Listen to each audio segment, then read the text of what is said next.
امروز قرار 5 روش فوق‌العاده برای کسب درآمد دلاری با هوش مصنوعی رو بهتون معرفی کنم. هوش مصنوعی یا AI به زبان ساده یعنی ماشین‌هایی که میتونن فکر کنن، یاد بگیرن و کارهای انسان رو انجام بدن. از تولید محتوا و طراحی گرفته تا تحلیل داده‌ها و پیش‌بینی بازار. ولی سوال اصلی اینه چطور میشه از AI پول درآورد؟ جالبه بدونید که این فناوری داره کسب و کارها رو متحول میکنه و خیلی ها با استفاده ازش ماهیانه هزاران دلار درآمد دارن. پس این ویدیو رو با دقت تماشا کنید و تا آخر همراه من باشید.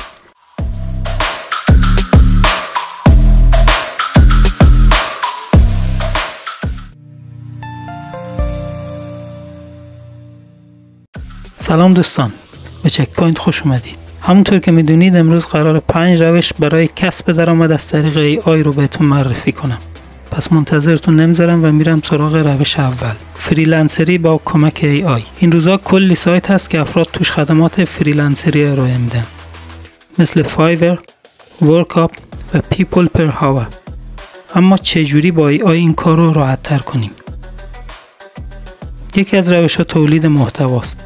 شما میتونید با استفاده از چت جی پی تی مقاله، کپشن اینستاگرام یا حتی اسکریپت ویدیویی بنویسید و خیلی راحت یه محتوا درست کنید. یا اینکه طراحی گرافیکی. ابزارهایی مثل میدجورنی و کانوا AI بهتون کمک میکنه تا بدون دانش طراحی لوگو، پوستر و حتی کاراکتر بسازید. ویرایش ویدیو با رانوی یا دسکریپت میتونید ویدیوها رو سریعتر ویرایش کنید. یه مثال جالب، بعضی افراد با همین روش توی فایور ماهی 1000 تا 5000 دلار درآمد دارن. مطمئنم نمیدونستید.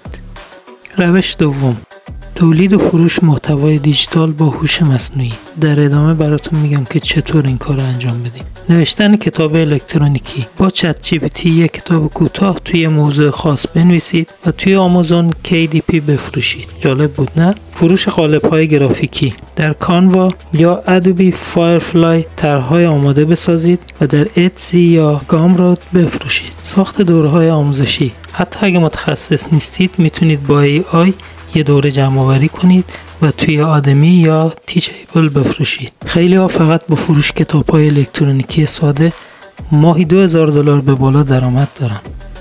روش سوم، ساخت نرم افزار یا ابزارهای AI و فروش اونها. در ادامه بهتون چند تا از معروفترین AI هایی رو که این کارها رو باهاش میتونید انجام بدید معرفی میکنه.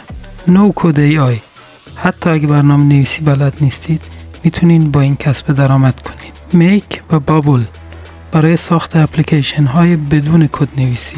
چت بوت AI، ربات های هوش مصنوعی بسازید و به کسب و کارها بفروشید.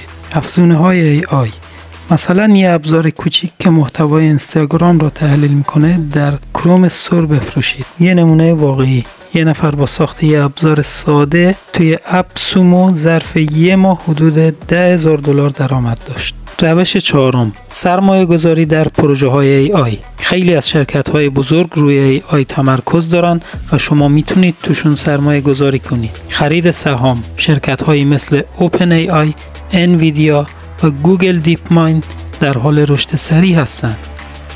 ارزهای دیجیتال AI. بعضی پروژه های کریپتویی مثل دگراف و رندر نتورک بر پایه هوش مصنوعی کار میکنند. با تحقیق درست میتونید سرمایه گذاری خوبی داشته باشید و سودهای چند برابری بگیرید.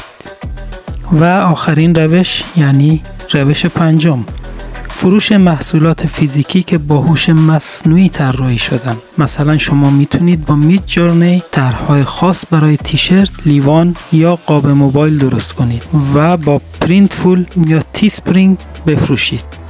حتی بعضی ها با پرینترهای 3 بعدی و هوش مصنوعی مجسمه و محصولات خاص تولید میکنن و توی اتسی میفروشن.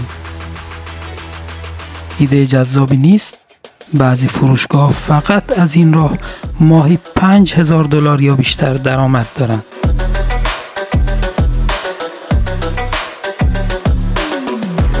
این هم از 5 روش کسب درآمد دلاری با هوش مصنوعی. حالا نوبت شماست. کدوم روش رو بیشتر دوست داشتید؟ توی کامنت برام بنویسید. اگه از این ویدیو خوشتون اومد لایک و سابسکرایب یادتون نره. زنگوله رو هم بزنید تا ویدیوهای بعدی رو از دست ندید. مرسی که تا آخر همراه من بودید. تا ویدیو بعدی موفق باشید.